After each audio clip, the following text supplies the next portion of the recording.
سورة الملک. تبارک الذی بیدہ الملک وہو علی کل شیء قدیر الذی خلق الموت والحیاة لیبلوکم ایکم احسن عملا وہو العزیز الغفور الذی خلق 7 سماوات طباقا ما ترى في خلق الرحمن من تفاوت فارجع البصر هل ترى من فطور. شروع کرتی ہوں اللہ کے نام سے جو بے انتہا مہربان نہایت رحم فرمانے والا ہے. تبارک الذی بیدہ الملک، نہایت بزرگ و برتر ہے وہ جس کے ہاتھ میں کائنات کی بادشاہت ہے.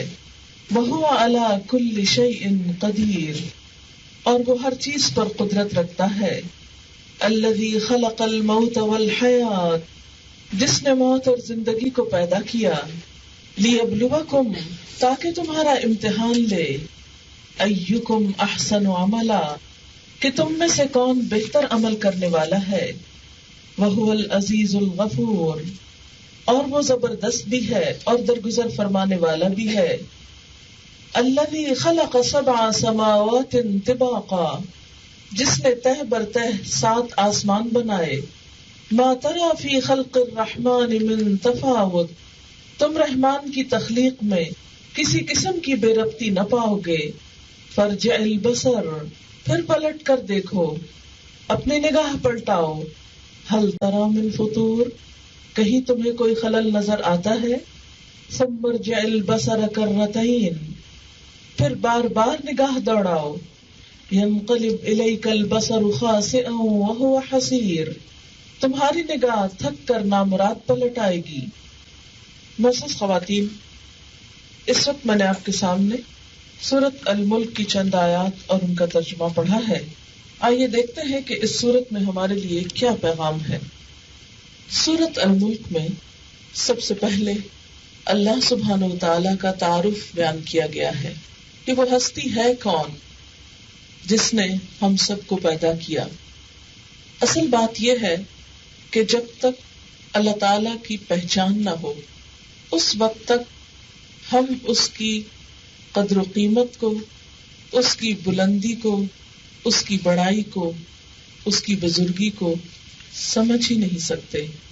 اور جب تک اس کی اہمیت ہمارے دلوں میں نہیں، ہم صحیح طور پر اس کے آگے جھک نہیں سکتے، اس کی عبادت سچے دل اور سچی خوشی کے ساتھ کر نہیں سکتے. اس لیے نہایت ضروری ہے کہ اس ہستی کا تعارف ہو. تو یہ سورت بنیادی طور پر اللہ تعالی کی ذات کا ایک بہترین تعارف ہے. اس میں سب سے پہلے بات یہ کی گئی ہے کہ تبارک الذی، بہت برکتوں والی ہے وہ ذات. برکت عربی زبان میں اونٹنی کے بیٹھنے کو کہتے ہیں، برکت. عربوں کے ہاں جس گھر میں اونٹنی بیٹھ جاتی وہاں ہر چیز کی ریل پیل ہوتی، سواری بھی میسر آتی، پینے کو دودھ بھی مل جاتا، اون اور اگر ذبح کیا جائے تو پھر گوشت، کھال بال، بہت سی چیزیں حاصل ہوتی. اور خاص طور پر اونٹنی کے بیٹھنے سے یا اونٹنی کے وجود سے مزید بچوں کے پیدا ہونے کا بھی امکان ہوتا. تو گویا ہر طرح کی خیر و برکت گھر میں آ جاتی. تو جس گھر میں اونٹنی آتی وہ گھر اپنے آپ کو بہت ہی خوش قسمت تصور کرتا کہ ہمارے گھر میں ہر نعمت آ گئی ہے، اب ہم مالدار ہو گئے ہیں، ہمیں اب کسی چیز کی کمی نہیں.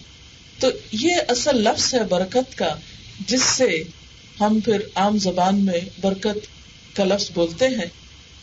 یہاں پر اللہ تعالیٰ کے لیے بابرکت ہونے کا لفظ استعمال کیا گیا ہے کہ تمہارا رب وہ رب ہے کہ جس کی ذات خیر و بھلائی کا مجموعہ ہے، جس کے ساتھ تعلق رکھنے سے انسان کی زندگی میں کوئی کمی اور کسی بھی قسم کی کوئی پریشانی اور کوئی دکھ اور کوئی غم ہو سکتا ہی نہیں.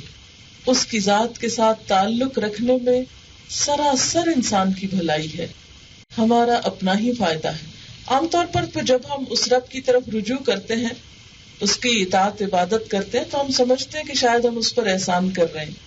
بوجھل قدموں سے مارے بندھے اس کی طرف آتے ہیں، لیکن اگر ہمیں واقعی پتہ چل جائے کہ اس کے ساتھ تعلق رکھنے میں خود اپنا بھلا ہے تو ہمارا تعلق اس کے ساتھ خوشی اور محبت پر مبنی ہو جائے. تو بہت بابرکت ہے وہ ذات.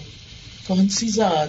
بیدہ الملک، جس کے ہاتھ میں ساری بادشاہت ہے.